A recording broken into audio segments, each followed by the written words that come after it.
Hey, welcome to Jumpsuiters, a podcast where we explore multi-dimensional topics in a 3D reality sort of way. I'm hanging out with Dr. Octopus today, Perry Knoppert. Yay! Oh, that's loud. Sorry. Yeah. Yay! Yay. I thought your last name was Knoppert for the longest time with a silent K, and then you said Knoppert, and I thought you were fucking with me. No, it's Knoppert. Knoppert. Is that a Dutch thing? Knoppert. What, fucking with you? Yeah. Probably. Yeah, that's a Dutch thing. Oh my gosh. How long ago did we meet? A year ago? I think so. Something How like... did we meet? We met because of the human mycelium. Yes. We met on LinkedIn somehow. Yeah. I'm going to make something up because I don't actually remember, but I imagine it like this. You posted something on LinkedIn and you mentioned mycelium.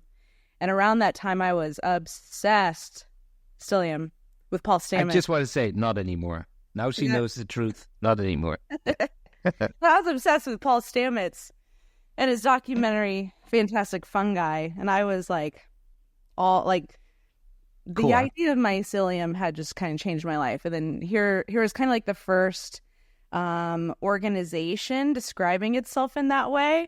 And I was like, I have to become a part of this. I think that's how it happened. And it's because of Fantastic Fungi that I was using it, because in the beginning when I started the Octopus movement, people were saying, oh, you're building such a cool community.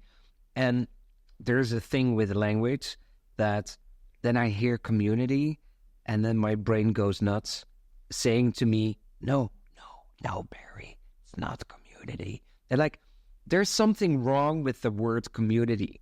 And forgive me, I'm not native English, so this is not my mother tongue. So there's something wrong with community in my perspective as being Dutch, right? So there's nothing wrong with the word community, but for me personally, it felt like I could see a concrete box in front of me with an entrance and an exit. And you go into the entrance with your badge, and then you go into that concrete structure, and then you're in the community. That's how I feel the word community, right? Yep. You belong to a community because you are located somewhere, or you belong to a community because you have this amount of money on the bank, or you, etc. And that was, I don't want that. I don't want that. And then I was watching Paul Stamets' Fantastic Fungi and going all spacey and licking mushrooms and whatnot. And I saw the mycelium and I was like, yay, that's it. It is a human mycelium. And yeah. I think it is this because it's not an invention. Does that make sense? I think it makes sense until the invention part. Elaborate on that a little more. Okay. By the way, this is the book. So that first you see Paul Stamets' Fantastic Fungi, and then you read this book, Finding the Mother Tree. I haven't read that one yet. So cool. So, okay. I think the human mycelium is not an invention. It is a creation. And I think a creation is something not based on thoughts. So if there's an invention is always created on thoughts. So and then we say we've created the best microphone, but the best microphone is created because of thoughts. Yeah. Like if we do this with this, then we get a better result. So it's an invention. It's not a creation. Yep. And a creation is not an invention. And so the human mycelium for me is a creation and not an invention, because there's no thoughts. You cannot, it's already there. Mm-hmm. So you cannot have an invention of the human mycelium. And it's not based on thoughts. And the best example, I think, of a creation that is not an invention, so not based on thoughts, is love or dying, right? When we fall in love, there is not an invention based on thoughts that we fall in love with someone. I wish it was true, right? We fall in love with people that we're thinking, oh shit, what am I doing? There's nothing. It's the ultimate creation is love or death. You're not thinking about the creation of death when it goes in a natural way. Yeah, it's just happening. It just happens. Yeah. And that's why I say the human mycelium, the connection with a whole group of people connected with each other, should be a creation and not an invention. And we tend to use the word creation in a wrong way. Because we create, no, we invent. We don't create. We think too much, so there's not a lot of creation. There is this. Do you know Mark Rothko, the painter? No.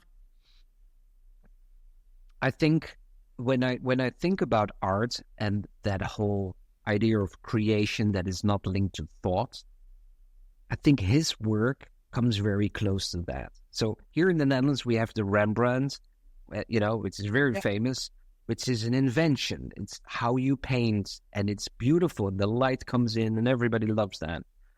It's not creation for me. Oh dear, I'm going to piss off some people. Okay, never mind. Go for it. Yay.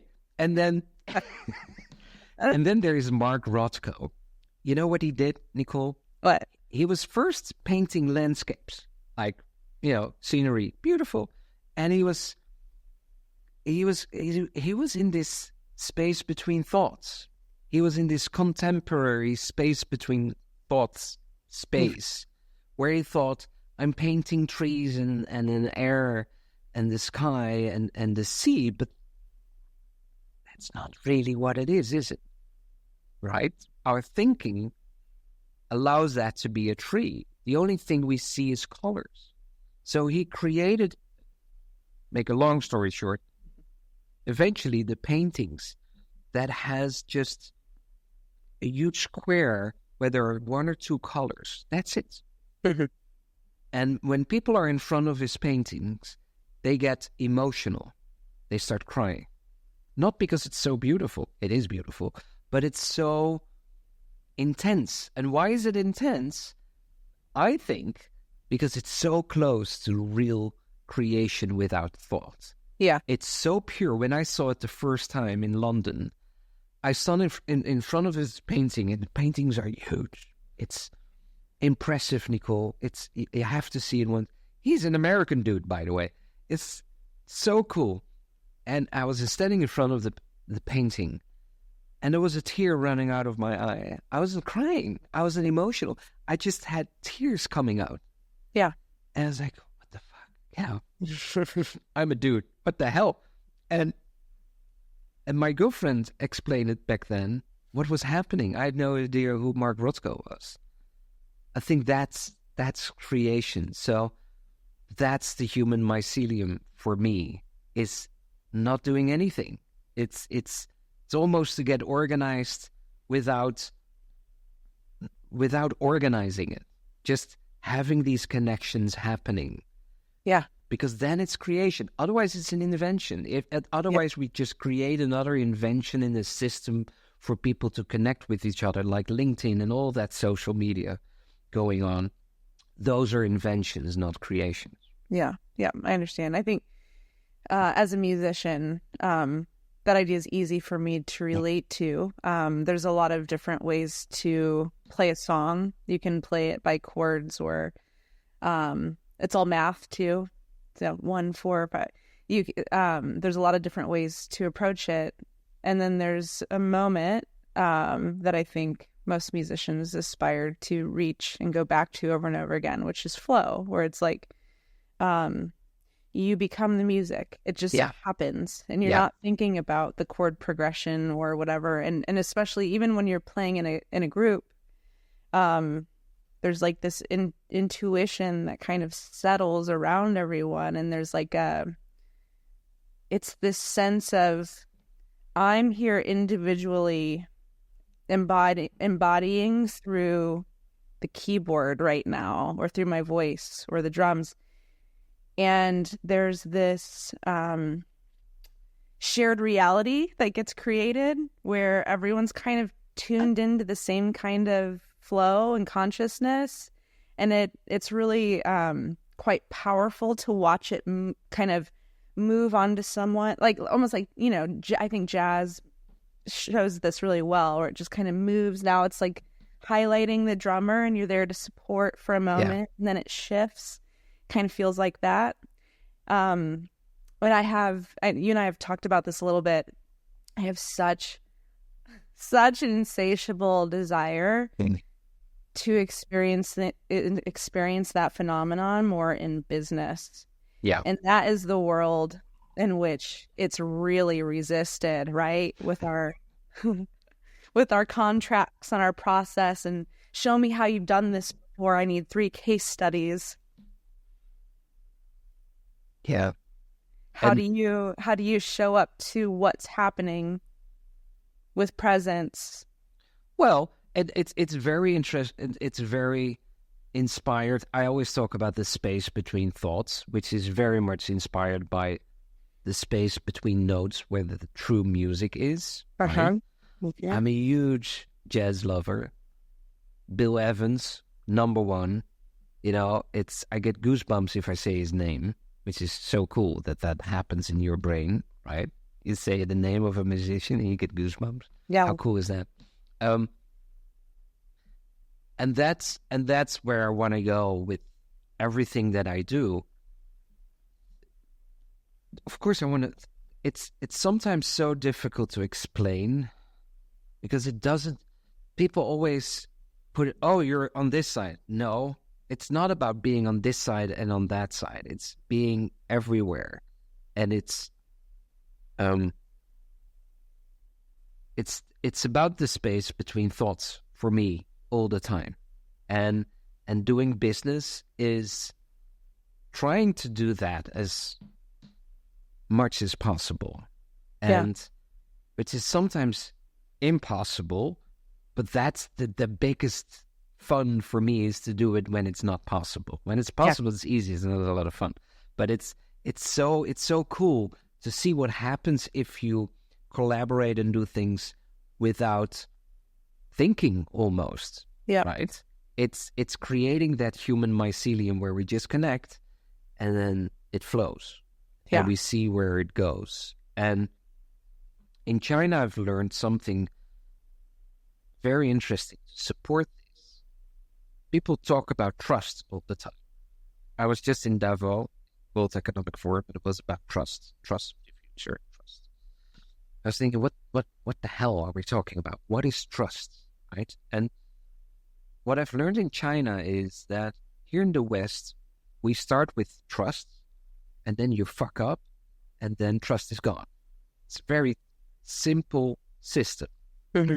It's a system that doesn't work, right? Because we all fuck up from time to time, and we make mistakes, and we take decisions, and then the other can see what you're doing, and then have their own story, because that's how they look at you in what you're doing, and maybe the other one is doing something with a whole different intention, but it ends up like, I don't trust you anymore. I'm out of here.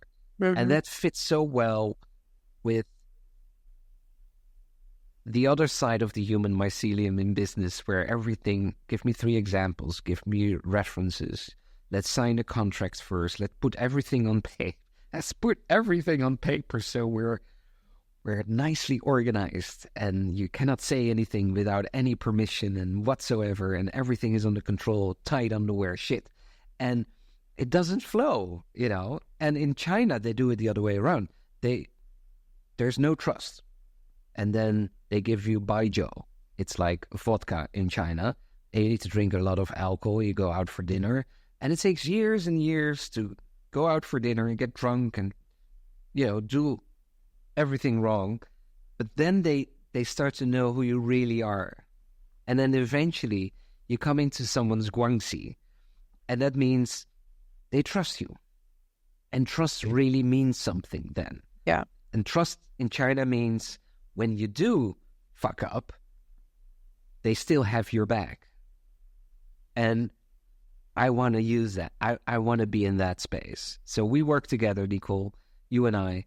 And when you fuck up things and you do something that I'm thinking, okay, I'm not going to say, I don't trust you anymore.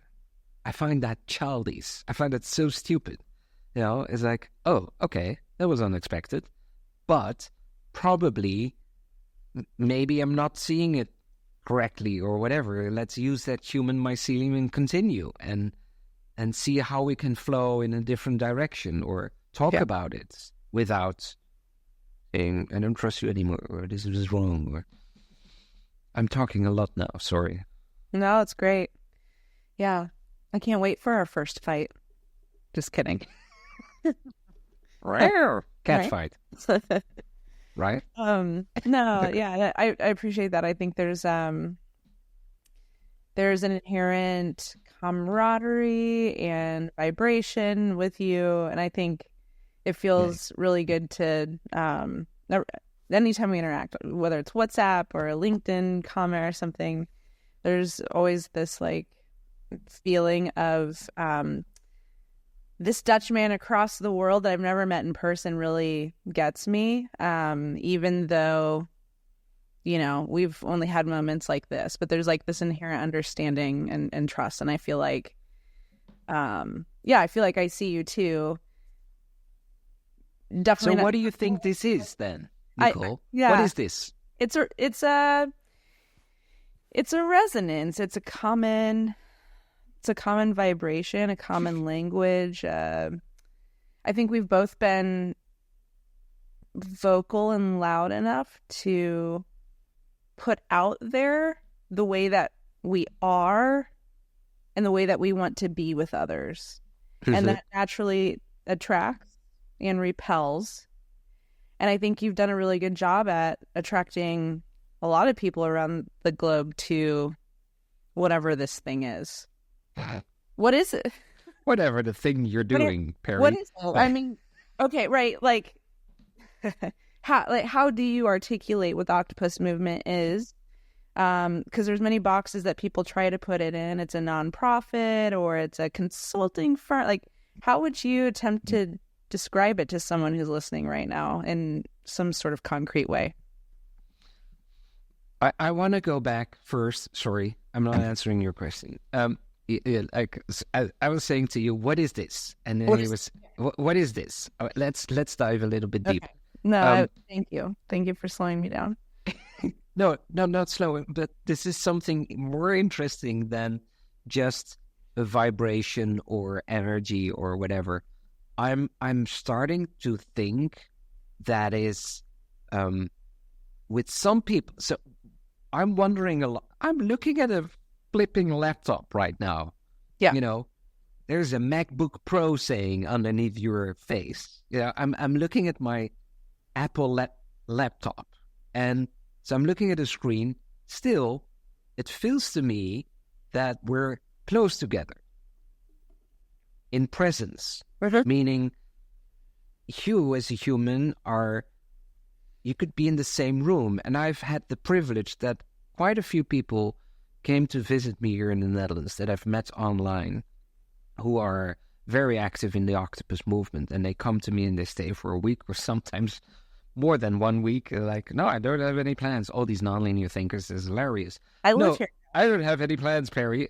Oh, fuck. Yeah, and then they stay for 3 weeks. That's why you need contracts, 30 days notice. No, because this was... I'm just kidding. I had someone visiting me, Aaron Thompson, and he sent me a note. Are you still going to the musical festival, Perry? Music festival? I said, yeah, I'm going there. He said, cool, I bought tickets too. What? He's in Australia and Sydney, for crying out loud. I will see you. I will see you there. I said, okay, that's cool. and I said, where are you staying? He said, I don't know. I said, well, you're staying at my place. And then the festival was finished. I said, what are your plans? He said, I don't know. I said, well, you stay as long as you like. And he stayed almost for 3 weeks, I think. And we had so much fun. He was part of the family. Anyway, so here we are, looking at the laptop, and you're here. There's a biological connection. I'm positive about that. Yes. I can sense that. I'm positive about that. There's that cool connection that sometimes you meet people on Zoom or whatever platform, and something else happens. And I think a lot of people don't listen to that. Like, oh, that was nice, but now let's put everything on paper, right? Or let's write an email to conclude our conversation or whatever. What do you think, Nicole? Is there more going on than just a connection on a platform, meaning a biological connection, meaning even one step lower, that there's some unconscious conversation going on between us that is totally in line with what we stand for and what we believe in? It's almost like there is a second brain now interacting with each other and having a conversation and giving feedback loops to me saying, yeah, Nicole is the real deal. Is that sometimes how I feel these connections? What do you think? Do you see it that way as well? Yeah, let me try to describe how I see it. I felt it very strongly during a couple of my psychedelic journeys. Those are always so ineffable, so it's hard to talk about. It's almost like there have been a couple times where I feel like my higher self, my soul, whatever you want to name it, that consciousness, that higher brain, I've seen that interacting with yours on another plane. Having a fuck ton of fun creating something together.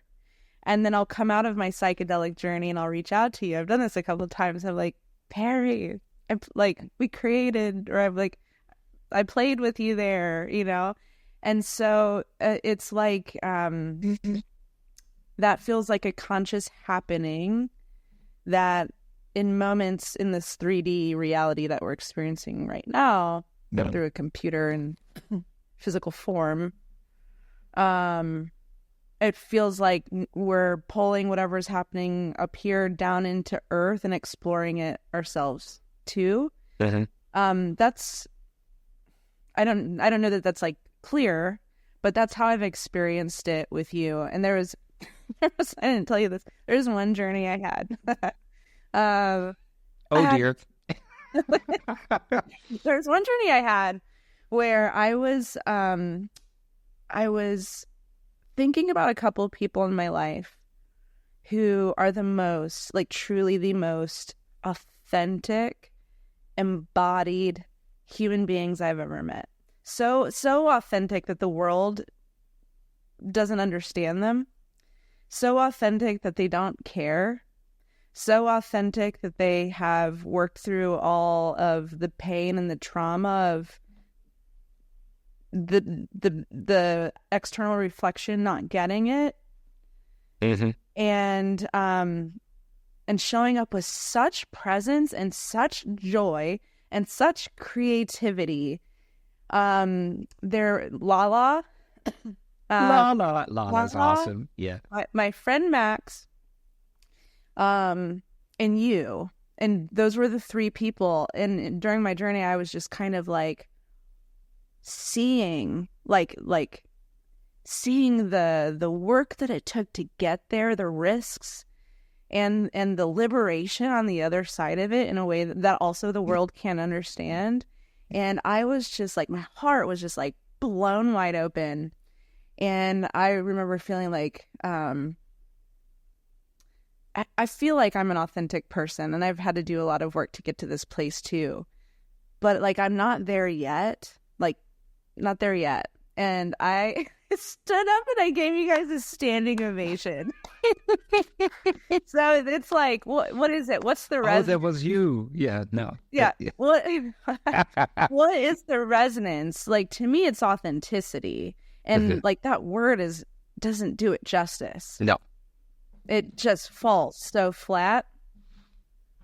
I have to write that down. That's the same as community. Yes. Authenticity needs a 2.0. It does. right? Yes. But it's like it's better than any show. Observing it, it's just truly inspiring. And I don't know what it is, but you were talking about trust earlier. I'm an Enneagram. If you want to put myself in a box a little bit, like I'm an Enneagram 8, ENTJ. Like trust is a big thing for my personality structure, which is really a defense mechanism. And I really don't just naturally give and extend trust to most people. But when I come across someone who is unapologetically themselves in a liberated way, that's when I tend to extend it the most. Why do you think it's so difficult to be authentic? Which is weird, because what is being authentic? It means being you. Right. And that's weird, because if being yourself is so difficult, what the hell are we doing then? Yeah, right. I mean, a life of programming. Right? Yeah.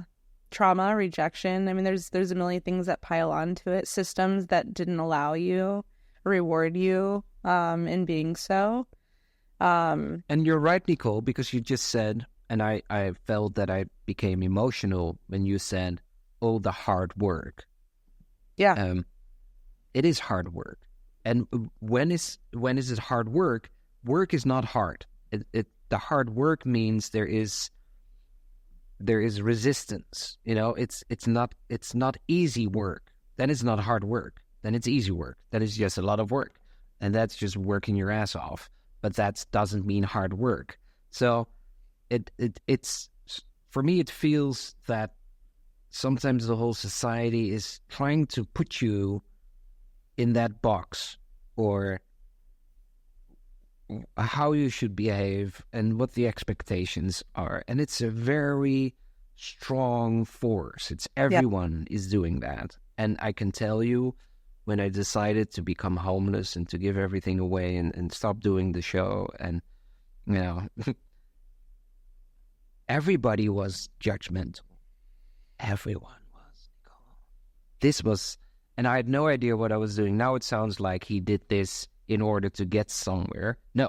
I did this because I made a mess in my life. I had a feeling I had to do this. And there was no romance involved at all. It's almost like a creation. There was no invention. It would have been an invention to become homeless to achieve something. Then it's based on thoughts. This was just curiosity, timing, a mess. And surrendering. Surrendering. Like, I need to do this. And then everyone was judgmental. And what I thought was so weird is that I keep saying that nothing changed for me. But everyone was all of a sudden judgmental to you, but there was nothing different. Can you imagine if the whole world is against you and you haven't done anything wrong? Yeah. And that's what happened. And the thing that what went wrong in their eyes, in their perception, was that I didn't have a house anymore. I couldn't be there for my kids anymore. I failed. And that's it. It's their perspective. Yeah. Weird. And then as a result, I can be more authentic now. Yeah. Meaning, I don't care what people say anymore. That's not true. I do care a lot of what people say. That's also bullshit. People say, you have these gurus saying online, or businessmen, doesn't matter what other people.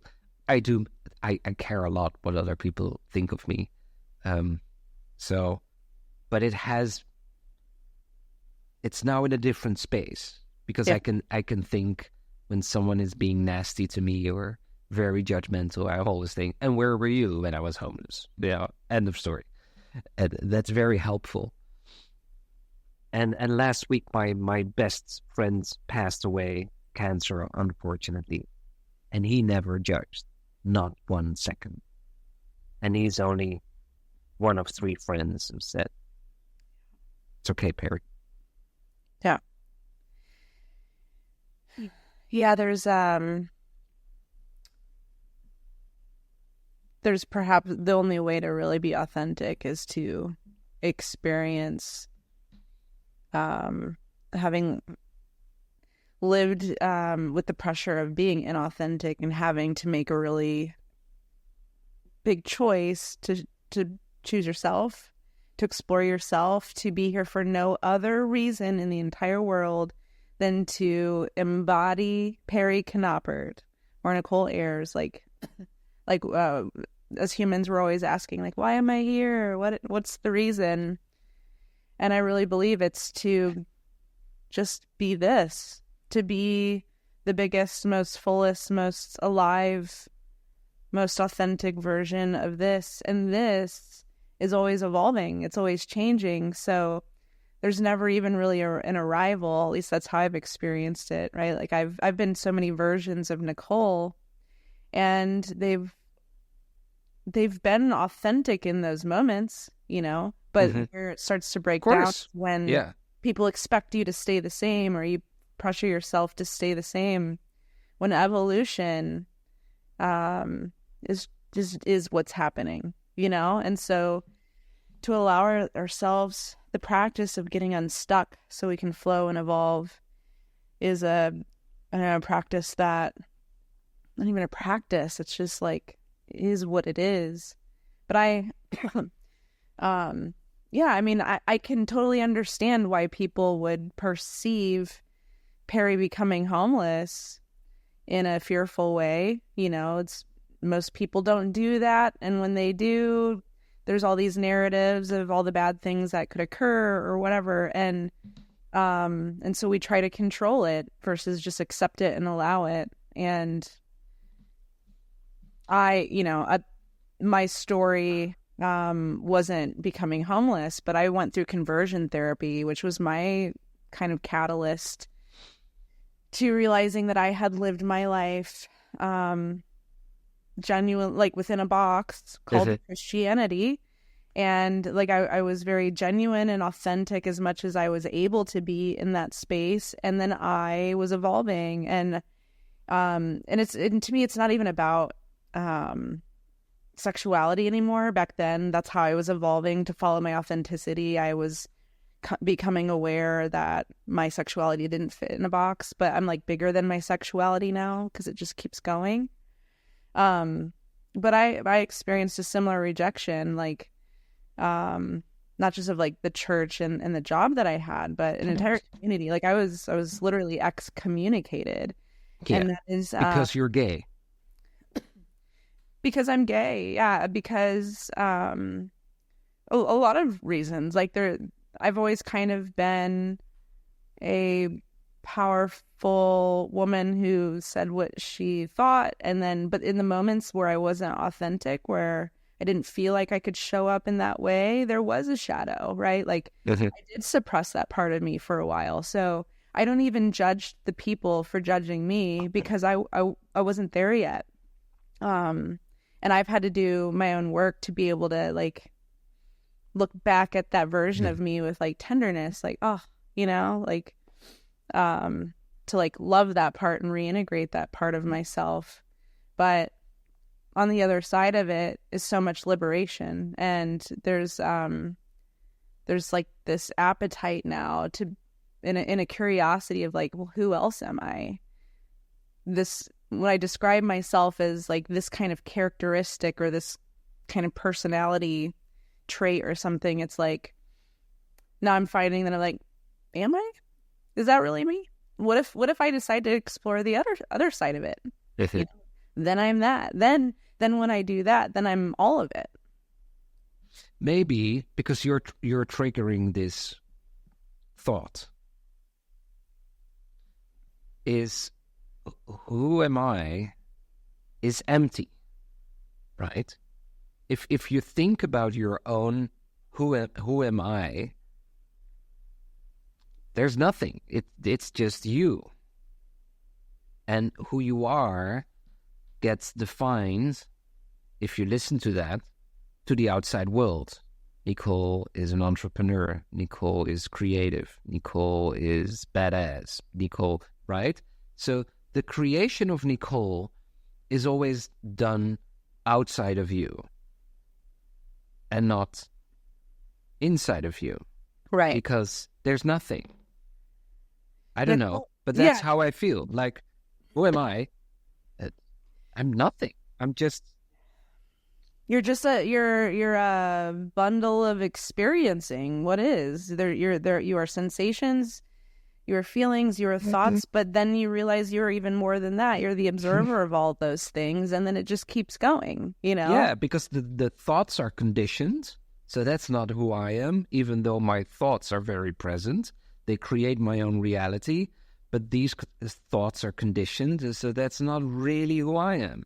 So then Perry loves to go into the space between thoughts, where I find my non-linear creation, and that's empty. So I love emptiness and stillness, because, and you just asked, what is the octopus movement?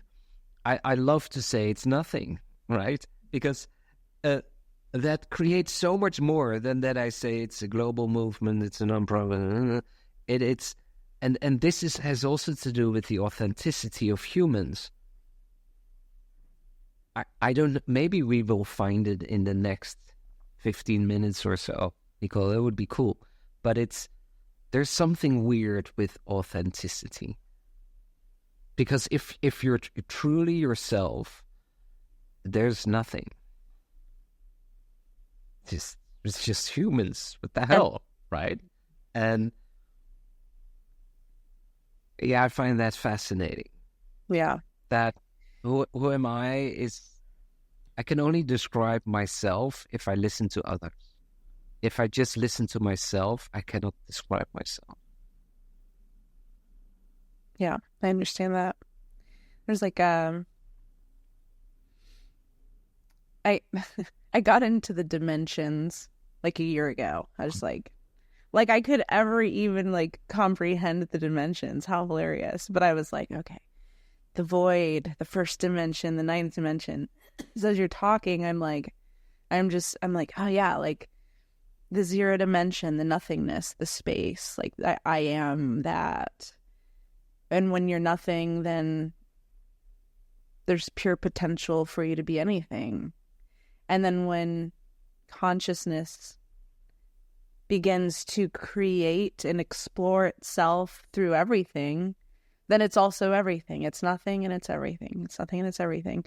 And to go back, I love the visual of the mycelium because it's like there's like a moment in time where a mushroom will spring up, right? There's the fruit buddies. Yes, right? Here I am.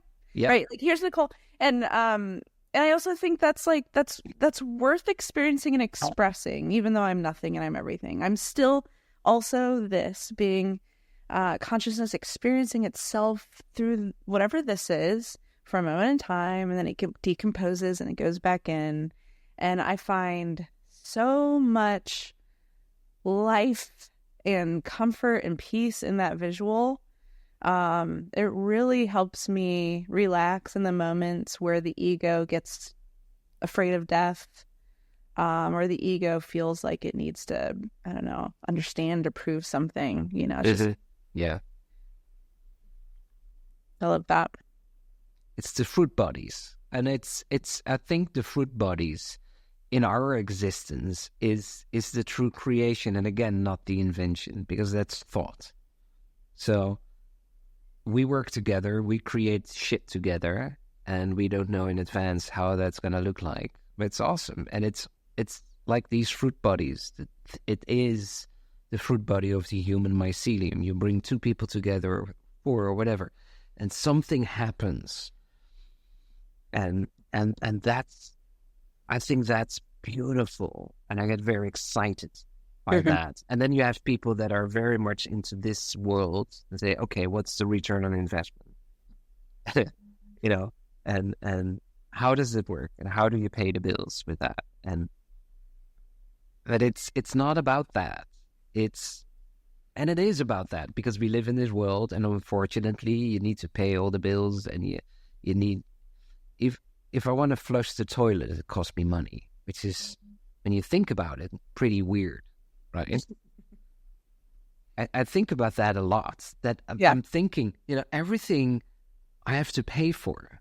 If I flush the toilet, take a shower, if I drive on the road, if I buy bread, if I take care of my kids and feed them, every action that I have is in that system where I need to pay money, and it's organized. For now. And maybe that's the octopus movement. Maybe that's, we call it the global human mycelium of nonlinear thinkers solving the unsolvable, which is in many cases hilarious because everybody is a nonlinear thinker. I like that. I can prove that. There's no linear 2-year-old, so we're all nonlinear thinkers. End of story. And then solve the unsolvable. Something is unsolvable only from a linear perspective. So if you look at things without thought, then it's solvable anyway, because thought is the only condition there is to create something to be unsolvable. So that tagline is my favorite tagline that makes me laugh all the time. I like it. It's a bit weird to say it this way, but it's what we do. There's no plan. There is no blueprint of this is what we want to do. I just want to grow that human mycelium connect and create together. Not invent together, but create. Yeah. And do something beautiful. And all triggered because of that authenticity and all these questions on who am I, and where the whole world was judging me for being homeless. And then I thought, so I am homeless now? No, I'm not. I'm Perry. This is weird. Yes, I don't have a house. I don't have a place to stay. That doesn't change anything. So the other side is also true, right? If you're a billionaire, you're still the same human. And we can all judge. But it's the same as being homeless. It's exactly the same thing. And when we look at homeless people, we see people that are addicted to alcohol and drugs, and they're filthy and they're living on the streets. But in essence, they're human being with their same thoughts. And then you get so much drugs that your thoughts are fucked up. Okay. And the billionaire is the same thing. The billionaire is the same human being, but has so much money, and then the whole world is responding to that constantly. When I was homeless, I did not get any benefit of the doubt whatsoever. Forget it. It was a no anyway. Anyway, anyhow, it's a no because you're homeless. And I'm guessing it's the same thing when you're a billionaire. It's a no because you have a lot of money, or it's a yes. So if you have everything or nothing and everything in between, it's all the same. Yeah. It's all the same. Yeah. And we're all trapped in a way that we're like, sometimes it feels that, the whole in-between space where we try to be our authentic self. Maybe Nicole, this is it. When people think I want to be my authentic self, then an alarm bell should go off. Right? Right, because you're trying to define it and put yourself in a new box. Right? It's yeah. I don't know. Maybe I'm wrong, but I think it's a journey of awareness. I hear what you're saying, and I'm noticing like what is this? Maybe like a hesitance to judge the word, because I see it all as a like peeling of the onion of consciousness, to where Like, I would be really excited to be talking with someone who's on like their journey of authenticity right now. I'd be very like excited to meet them in that place. And even though I guess I even perceive that in a linear way, that's like, okay, once you find out you are this, then you find out you are not that. Like, even that's still kind of like this linear expectation of how it goes, you know? Yeah, it's it's interesting.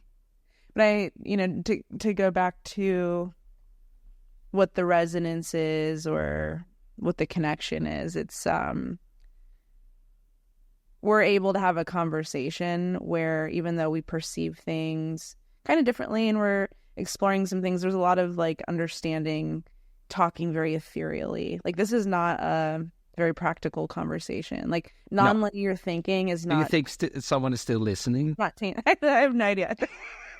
If you're still listening, wow, cool. Yeah. Good job. Yeah. So I'm like, I love exploring this stuff with people who can go there. And also, like, I see a lot of people get lost there. And I myself have had moments where I've got lost there too. So I have this like desire to experience within myself the expansion, the altered states of consciousness, and the flow back into the grounding of like, okay, and can I go to the bank next? And can I, still have executive functioning in this world? And can I still show up at a certain time and not resist that either? And I've had to do a lot of work. There have been, I'm about to go see my friend Ramona, who's also my Reiki practitioner, and there for an entire year I was like, I feel like I'm stuck in between dimensions. Do you even know what I'm talking about? And my therapist, just kind of helped me do the practice of going here and realizing it's all the same thing. But that's not always the experience of it. Does that make any sense? Mm-hmm. But I'm fascinated by the thought I'm stuck in between two dimensions. Yeah, that's what it felt like. Yeah, but that's even more interesting. That's what it felt like. So felt like it's still very dualistic in nature, right? So it's like, I think I was becoming aware of all the dualism, the dualism that we experience as humans. And we're programmed to see male, female, right, wrong, good, bad, third dimension or fifth dimension, it's right. Yeah. Right. So I was becoming. It's a thought. Yes. It's a framework. Yeah. And I was feeling stuck there. Yeah. And also it's okay to explore. It's okay to explore this side and this side, but it's the integration, it's the realizing that you are all of it. But it's when you're stuck, there's duality as well, because as soon as you think I'm stuck, that means the duality is that you can be unstuck. Unstuck, yes. Right? Yeah. And I understand. Yeah, I see what you're saying. It was a very somatic experience for me. It was like a feeling of stuckness in my body. Yeah. You could feel, maybe that's it. Maybe it was an energetic embodied stuckness. Yeah. That I don't experience as much anymore. At least right now. Yeah. Yeah. But we all get stuck. I think when you get unstuck, let's use that language then. When you get unstuck, as soon as you get unstuck one time, you can feel how good that feels. Yeah. And I think there's a great desire to stay there. And the duality in this world is that society has difficulty with that. Yeah. And And we need to be careful not to look at that in a duality as well, where, society has difficulty. Because then it's day. Then it's day. So yeah, there is this, the beauty of the human mycelium. There's also the beauty of organizing things together. And I strongly believe that it is about that working together of both, of the human mycelium and the executives, the corporate structures. Yep. And having those two working together, which is not the case. Not that much, but I think it's happening more and more. It's happening. Yeah. And a wonderful example in where it came together very strongly is a very simple example of the subway system of Tokyo, where they literally used the mycelium to design the structure of the subway. Like, let's see what nature does with this question. Yeah. There it came together so beautifully, and I'm guessing that's gonna happen more and more and more, especially now with AI, where that side of innovation is done, and it's going to grow as it becomes bigger and better and fine. But that's happening, right? And I think, and the other, and this is also not duality, but there is this human power and artificial power, and it comes together. And if that collaborates together, where the human mycelium or the mycelium in nature can work together with systems that benefits all of us, and that there's a great desire, I think, that we want that. Yeah. There's a great desire to change a few things. And we have been trained that things can change from the perspective of a system. We would go to our government and ask to change the law or set up a new system to solve the problem of another system. And maybe the solution isn't there. Maybe the solution is more with human intelligence and nature and connecting and combining that. I'm very curious to see that. Yeah, I completely feel that. I feel very optimistic for the future with that in mind. And I predict a lot of like painful transition in moments to get there, because you have to allow it to decompose, like and to become something else. I've talked a bit on LinkedIn about the turning of the ages that we're in from Pisces to Aquarius, Pisces being very systematic, hierarchical organization systems, transitioning into something that's more like mycelium, something that is feminine and flows and sees the uniqueness in the individual, but also the interconnectedness of all things. And that's happening during a time where AI is emerging. And I think it's really easy to project onto AI the fears that we have towards humans, project onto that, like it's going to destroy us, or, all the shadow side of humanity. We put that onto the technology. But my perspective of it is eventually when AI realizes, and it knows this because it can understand it through inputs, but I think there will be a deeper knowing in AI that everything is interconnected, and it will be able to take us to a place that faster than humans can probably get, to realize that it can't destroy humans, because then it's destroying itself. And so there's like this regenerative power that I think will come with it in time, paired with the expansion of consciousness that humans are experiencing. Like, I think that's very clear too, that is happening.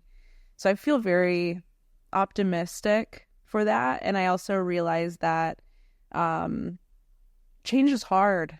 Change is always hard for us humans, you know? True. And so, like, when the systems are, I don't know what your perspective of what's like happening in America is right now, but it's like things are changing, things are dissolving. It feels scary. We want to control it. And, you know, and I'm just trying to observe it from this higher place, being like, yeah, it's happening. I don't know what it is. I don't know exactly what's on the other side, but I knew it was coming.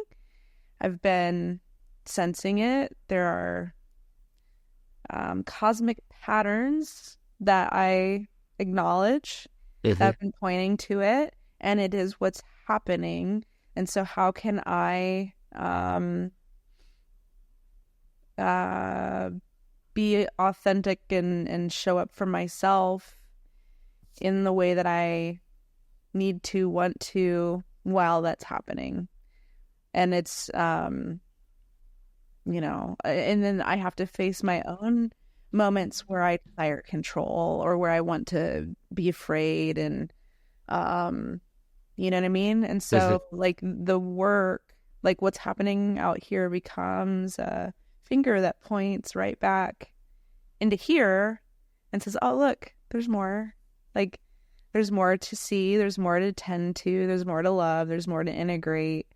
And that's how it happens. That's how it happens. That's how it happens. It is what's happening. Anything else that wants to be said or explored? I have probably about 5-10 more minutes.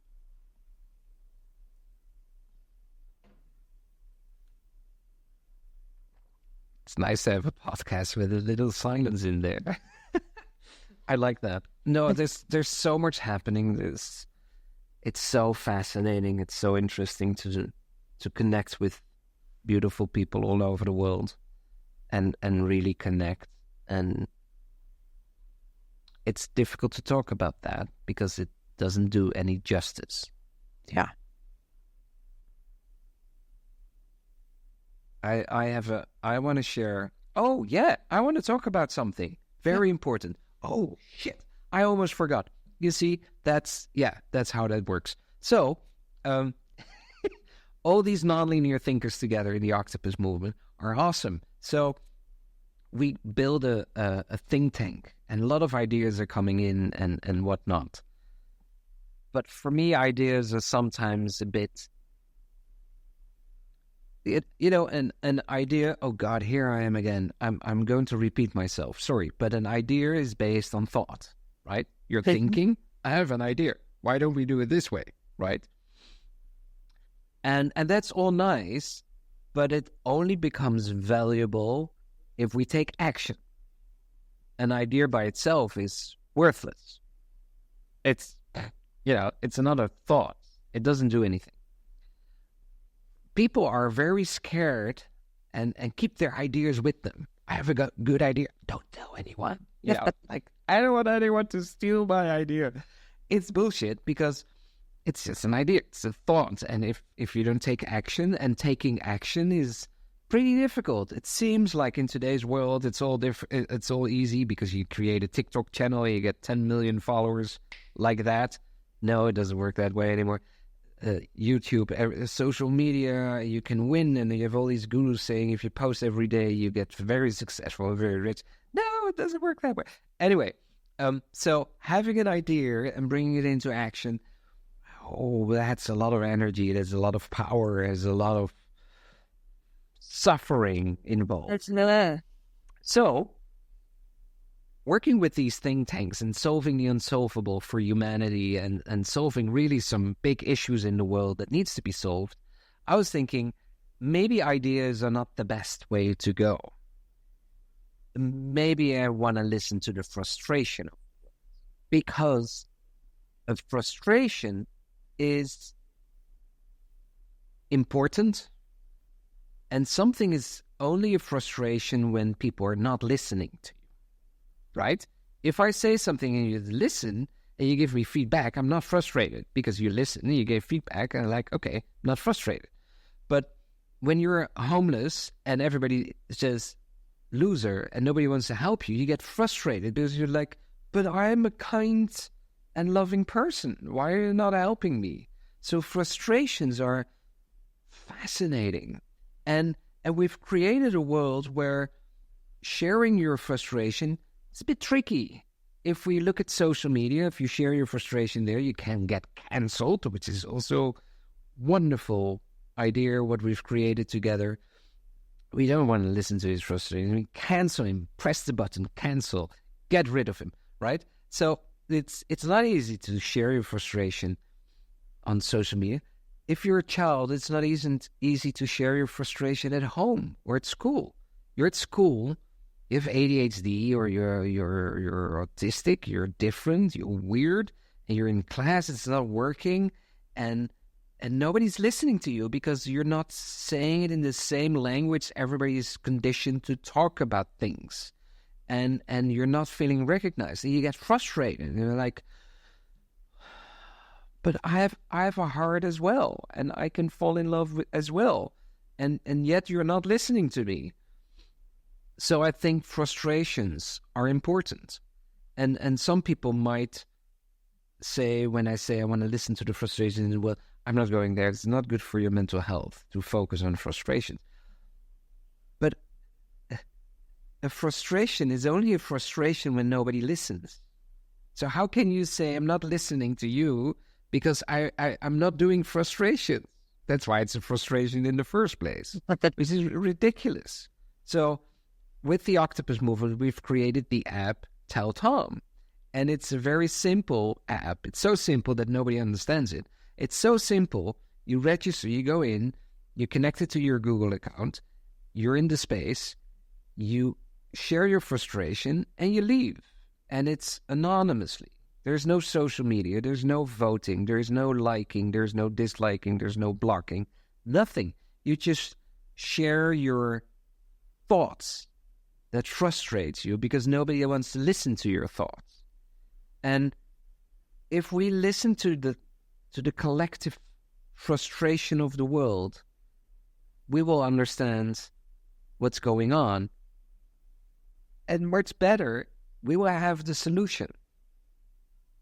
And I almost forgot to mention this, Nicole. Thank you. Yeah, Go you're to welcome. telltom.inc. This is a commercial. Listen up. Hello, everyone. If you're still listening, there is a lot of respect for you. In the meantime, go to telltom.inc, go to the website and download your app, Tell Tom, just for you, for your iPhone or your Android, whatever the system is, and share your frustration and say, you know, I don't like how Dutch people talk English. Their accent is very annoying. Put it on Tell Tom, you know. Here in the Netherlands, the cost of living is becoming so fucking expensive. It's ridiculous to do your grocery shopping and buy fruit and vegetables for your kids. Yet, the companies who are producing this and selling this have never made so much profit as in today's world. And people have a lot of frustration about it. Why are they frustrated? Because they cannot go to anyone saying, I don't think it's fair, or I can't, if I'm really honest, I can't afford to buy the food on the table anymore because people don't want to hear this. People don't want to listen to you because maybe they're struggling themselves. You can now share it in the app so we can work with it. I'm so excited about this app, Nicole, because we're getting in the ink of the world. We call it inking because Tell Tom is the Octopus Movement. So share your ink. And I look into the database every day and I see all these inks coming in. And when you ask people to share their frustration, the frustration becomes different. If I'm throwing a party and I'm happy and someone comes in and start bitching about everything, it's annoying. It's not nice, right? Some people have a tendency to share their complaints at the wrong time, at the wrong moment. And of course it becomes frustrating. Nobody wants to listen. But when there's a space where we do want to listen and we read everything, it's different dimension. Super cool. And now you're 4 minutes late. Sorry. I'm not late at all. No, that's Oh. great. Yeah, I love the app. In my head, I kind of see it as the post secret of frustrations. Post secret, where you can kind of share your secret anonymously. I loved that in college. And yeah, download that. And then also you can go to the octopusmovement.org. That's the URL, yeah. Org? And yep. Yes. Yep. And because it's a nonprofit, you can donate. There's different tiers in which you can participate. I'm a founding member. And Perry lets me kind of give myself whatever title I want and kind of do it. You know, it just is what it is. So we're just kind of exploring what it is. But I'm really glad to have you integrated into our Patreon and into whatever Jumpsuit's becoming, because even though they're separate legal entities, it's still all kind of the same thing. So connected. It's all connected. And so if that idea resonates with anyone who's still here watching the end of this, listening to the end of this, You're so cool. The audience talking. just come hang out. You're cool too. Come hang out Nicole. with us. Join our little nodes in the mycelium that somehow have a little bit of a sparkle that people are coming to. And if thanks that's your... to you, Nicole, I'm also creating a Patreon, and it's going to be behind the scenes of the octopus movement, because so many things are happening, and some of the things I can't talk about on social media, and you know, it's and people ask me, how do you do this? How do you create a global movement? How is it possible to bring all these people together? It's crazy, and without a system, without rules. So thanks to you, I've created my own Patreon. It's going to be live soon, and it's behind the scenes. I'm traveling to Saudi Arabia on Saturday. So then behind the scenes of Dr. Octopus in the desert, you know, I think it's going to be fun. Yeah. I love it. We'll absolutely link to you. And I share the same sentiment. I mean, I show up unapologetically on social media, LinkedIn in particularly, because I just find it so funny to be myself there in particular. Yeah. But there are certain things that I want to explore or I want to express that I don't. Almost like your analogy of like you're showing up in the wrong moment, like people aren't gonna like be open to this frustration. Like there's certain times where I don't feel like people are gonna be open to this level of vulnerability or authentic expression. And so the Patreon is like a place for me that people can still find, but it's a little more like, yeah, they can consent, they want to be there, and they want to sign up and continue to explore what I'm exploring and what the people connected to me are exploring. So I'm thankful for that. And ours is new also. We just put a big ad out into the universe. I'm not allowed to talk about it yet. Maybe later today. But I think, you know, more people are going to be coming in. So I'm excited to help bring some flow your way. Yay. Awesome. Well, thanks for hanging out, Perry. We'll do this again, over and over again. Thank you, Nicole. Thank you so You're much. welcome. And thank you, whoever is listening to us. Thank you for being here. It's fun hanging with you. Yes, likewise.